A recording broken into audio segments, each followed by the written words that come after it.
Stars of Cariño Brutal, Apple D. Hi, Apple. Pati ko Okay. Alright, so after our press con, we will have a group photo with everybody here. Okay? So we may continue again. Pwede po. Pwedeng wild, pwedeng intimate, super intimate. And parang ipapakita ko sa kanya na ikaw lang yung gusto ko. Gano'n. Gano'n yung ikaw, sa'yo ko lang ito gagawin. Gano'n. Brutal na, parang matatakot siya na, shit, hindi na pala ako pwedeng maghanap ng iba.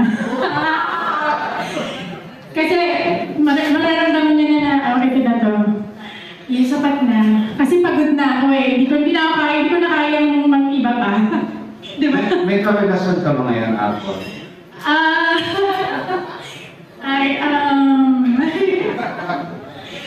Charot. Meron. Hindi po. Pero ano na naman, bago pa lang. So, I can't tell kung yun na ba yun or... So, since bago, hindi mo pa napapakita sa kanya yung Cariño Brutal mo? Pinakita ko na. Para hindi na siya magdalawang isip. Thank you, Apple. Ikaw, Ben, paano pa? Cariño Brutal. Siguro yun nga lang sa kama lang. Awasain ka. Papatayin ko sa sarap. Parang gano'n lang. Pero siguro yung actual na talagang hahampasin ko yung mga gano'n. Hindi ko gawain kasi yun. Mayroon lang ako magkasaan ko. Hindi, parang mayroon lang talaga ako. Kaya wala ko na, hindi ko na-iisip yung ginagawa ko punto sa movie na Cariño Brutal ako. Medyo malayo sa akin yung gano'n. Tinanong nga ni Apple yung mga bedsi namin. Ganyan ka ba talaga sa actual? Hindi. Thank you, Ben. Sa lahat ng nagawa mong movie sa Viva Max, ano yung pinagkaiba ng Cariño Brutal? Sa lahat ng nagawa kong movie sa Viva Max, ang pinagkaiba ng Cariño Brutal, mas intense yung physical interaction with co-actors.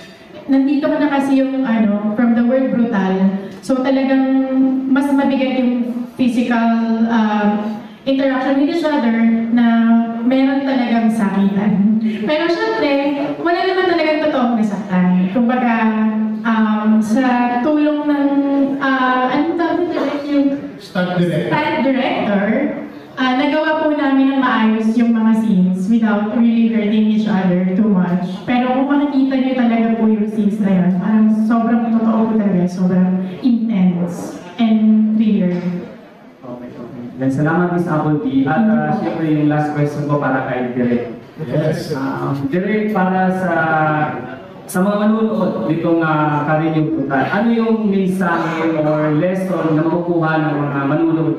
Naku, marami lang ang daming moral lesson. Una-una is that sometimes meron tayong mga ginagawa sa buhay natin, hindi dahil choice natin, kundi dahil ang ating pangangailangan.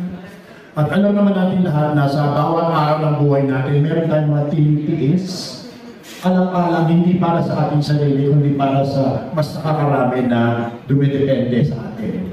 Okay? Ikalawa is that ano ba talaga ang thin line between evil and good? Hindi ba? Ano ba yung thin line ng evil and good?